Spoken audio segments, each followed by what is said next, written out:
নমস্কার বন্ধুরা, আমি গৌরব। তা আমি বলবো যে কিছু কিছু নাটক হয় যেইগুলো না সিনেমাকেও হার মানায়। তা আমি একদম বাড়তি কথা বলছি না, তোমরা ইউটিউবে ফ্রিতে পেয়ে যাবে, তোমরা দেখে নেবে।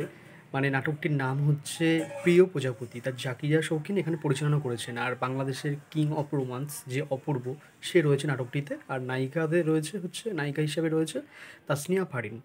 তা তাসনিয়া ফারিনের একটা সিনেমা রিলিজ হয়েছে ইনসাফ বলে, সেটা চলছে। তা যাই হোক, এরকম মানে নাটক আমি অপূর্ব নাটকটা নিয়মিত দেখি, কারণ সে না খুব গল্প চয়েস করে খুব ভালোভাবে মানে গল্প সে বাছে। আর প্রিয় প্রজাপতি যার ডিরেক্টর, তার প্রচুর এর আগে কাজ, ঠিক আছে, পথে হলো দেরি পথে হলো দেখা, ঠিক আছে, তারপরে হচ্ছে ওই মন্দরিয়া, মানে নাটকগুলো আমার বেশ ভালো লেগেছে।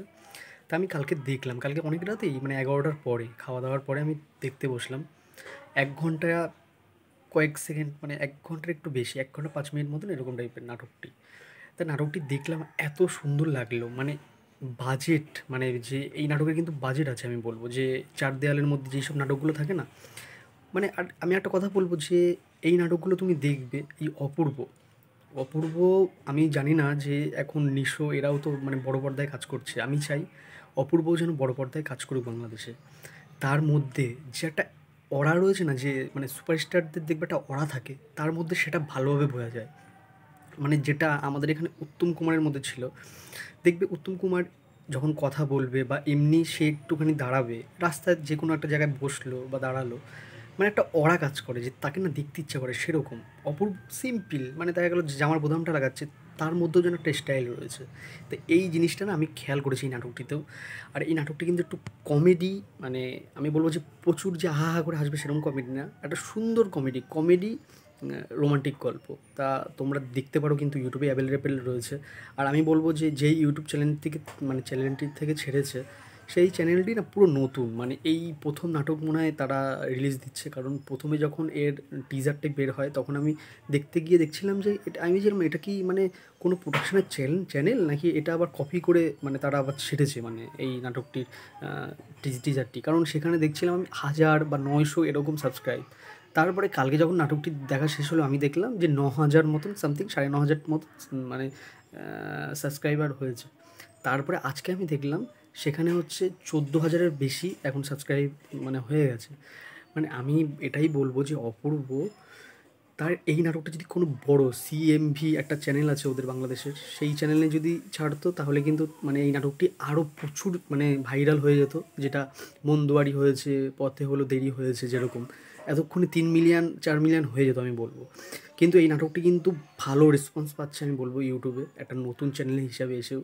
খুব ভালো, খুব মিষ্টি নাটক। আর ভালো কাজ মানুষের কাছে এমনিই পৌঁছে যাবে। আমি বলবো যে অনেক অনেক মানে এরকম রোমান্টিক গল্প না এখন আর মানে সিনেমাতে দেখাতেই পারে না। বাংলার কথা বলছি, ওই পার বাংলায়, আমাদের এই পার বাংলাতেও রোমান্টিক গল্প না ভালো বের করতে পারে না। মানে সেখান থেকে একটা ভালো রোমান্টিক গল্প মানে এখনও যে করা যায় ভালো রোমান্টিক গল্প, সেটা কিন্তু তোমরা এই গল্পটি দেখো, তোমরা এই নাটকটি দেখো, যে প্রিয় প্রজাপতি বলে ইউটিউবে সার্চ করো, তোমরা বেশ ভালো লাগবে। এখানে মানে যে অপূর্ব ও হচ্ছে এই যে তাসনিয়া ফারিনের যে কেমিস্ট্রি, সেটা বেশ ওয়ার্ক করেছে। তাছাড়া এখানে না মানে দেখানো হয়েছে যে ছোটো করে গল্পটি বলি যে অপূর্ব আইটি সেক্টরে কাজ করে, তো সে সে না মানে দেরি করে আসে, সেটা নিয়ে একটা মানে বন্ধুদের মানে তাদের কলিগদের মধ্যে একটু হাসাহাসি আছে, ঠিক আছে, সেটা দেখবে। এখানে একটা ছেলে আছে যে বাংলাদেশি ভাষায় কথা বলে, মানে অপূর্বর সাথে থাকে, ছেলেটির নাম আমি জানি না, সে কিন্তু খুব ভালো অভিনয় করেছে, তার কিন্তু কমেডি টাইমিং খুব ভালো। তাছাড়া যে বস হয়েছে, প্রত্যেকে কিন্তু ভালো এই নাটকটিতে, প্রত্যেককে কিন্তু বলবো ভালোভাবে দেখানো হয়েছে, খুব সুন্দরভাবে, খুব ভালো লাগবে, খুব মিষ্টি একটা নাটক, খুব সুন্দর। মানে তোমাদের মন যে একটা হয় না, যে না একটা কিছু একটা অনেক দিন দেখা হয় না, কিছু দেখলে তোমার মাইন্ডটা ফ্রেশ হয়ে যাবে, সেরকম একটি নাটক আমি বলবো। এটাকে নাটক বলা যায় না কি, এটা মানে ড্রামা বলে তো, এবার নাটক বলতে হয় বাংলাতে। আমি বলবো এটা কিন্তু সিনেমার মতনই লাগবে, খুব ভালো লাগবে, এটা বলবো। তোমরা দেখো কাজটি, তোমাদের ভালো লাগবে। আর তোমরা যারা দেখেছো তারা বলতে পারো তোমাদের কেমন লেগেছে, কমেন্টে কিন্তু জানাতে পারো। আর ভিডিওটি যদি ভালো লেগে থাকে তাহলে লাইক শেয়ার সাবস্ক্রাইব করো। তাহলে দেখা হচ্ছে পরে ভিডিও, টাটা।